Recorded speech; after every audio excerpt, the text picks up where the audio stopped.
Hello, I'm going to recap Chicago Fire, Season 3, Episode 3, called Just Drive That Truck. And as we all know, this episode involved a truck crash between 81 and a rival Firehouse 105's truck 66. Yay, crash, for more drama and more injuries, as if we haven't sustained enough this season.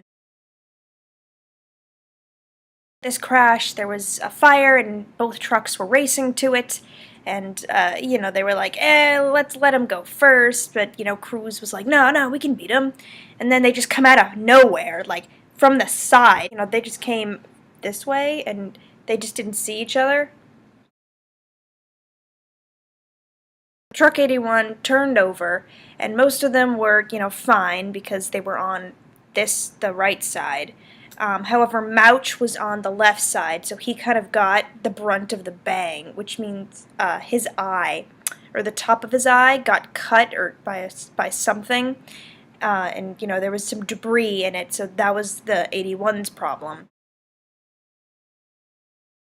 However, truck 66 from the rival Firehouse, the driver was extremely beat up, and he was unconscious, and he went into emergency surgery, and it looked really bad, critical condition, and so, of course, the Lieutenant Walsh was all like, this is your fault, 81, learn how to drive, man. So, of course, everybody's looking to Cruz, because as we all know, Cruz is the truck guy. He drives the truck, much to Otis's disappointment. But it's his job most of the time, and he does a pretty good job, because when you think about it, driving a fire truck, it ain't that easy. The officers are talking to him because he doesn't know what the light was as he passed through the intersection. They were giving him drug tests, and the video that had him speeding through a red light in the intersection before it. They're on their way to a fire, and they got the siren running, so yeah, they're gonna go through stoplights.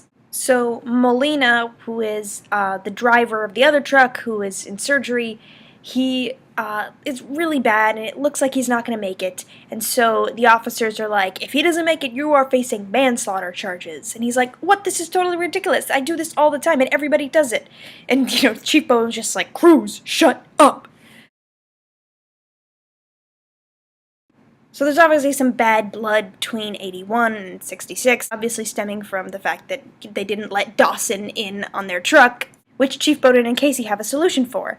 So technically they're not supposed to have, interpersonal relationships, but they can turn a blind eye to that if they're not married, so they can just say, oh, yeah, we're not together, or no, we're not that serious, or whatever, because they haven't made it, publicly official.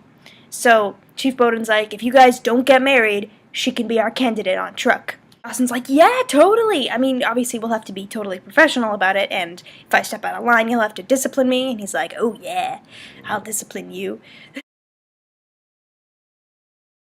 They're gonna try putting Dawson on truck 81 as Lieutenant Casey as her lieutenant.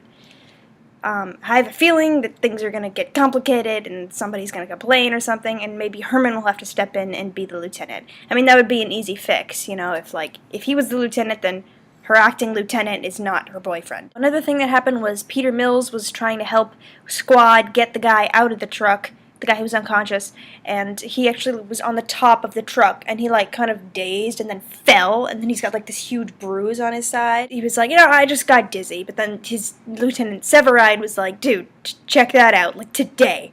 And so he goes to his physical therapist or doctor. He says, oh yeah, you probably sustained an inner ear injury from the big fire blast, the one where he broke his leg, but it turns out that he actually also has some sort of vertigo, so when he leans back, his eyes twitch, and he blacks out, which is the reason why he passed out in the previous episode.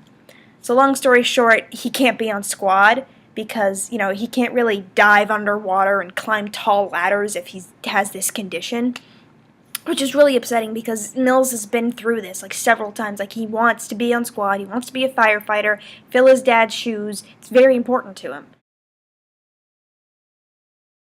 So when he finds out he's off squad, he goes to visit his grandfather, Leonard Mills, who's in a home. Kind of awkward at first, but then he's in a wheelchair. He's clearly frail, stage 4 cancer, I think they said. And he stands up and he gives his grandson a hug. He's like, "It's nice to know you." And it's just like, oh, that's so good. Because Chief Bowden actually was totally for, patching things up with his family. Mills tells all this to Newhouse. Newhouse is all like, just because you don't fit in your dad's shoes doesn't mean you have to walk barefoot. Mills kind of takes that to heart. At the end, he said he could still help people because now that Dawson is going to be on truck, there's an opening as a paramedic. So that's where he's going to go now. So he's still in the Firehouse. So back to Truck 66. Walsh and the other guys really, really hate them at this point because they're all blaming Cruz and yeah, you're the worst fire station, bad blood.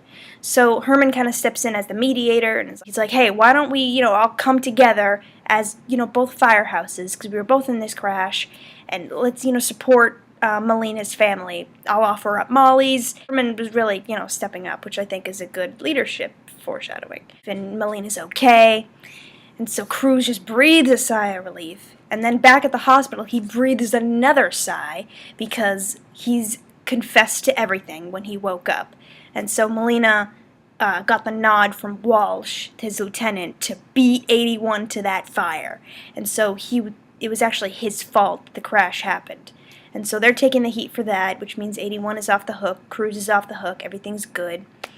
Which is really interesting because they spent the episode kind of really focusing on Cruz and what he's doing, but it really wasn't a character development moment for him because he didn't really learn anything or he didn't really accomplish anything.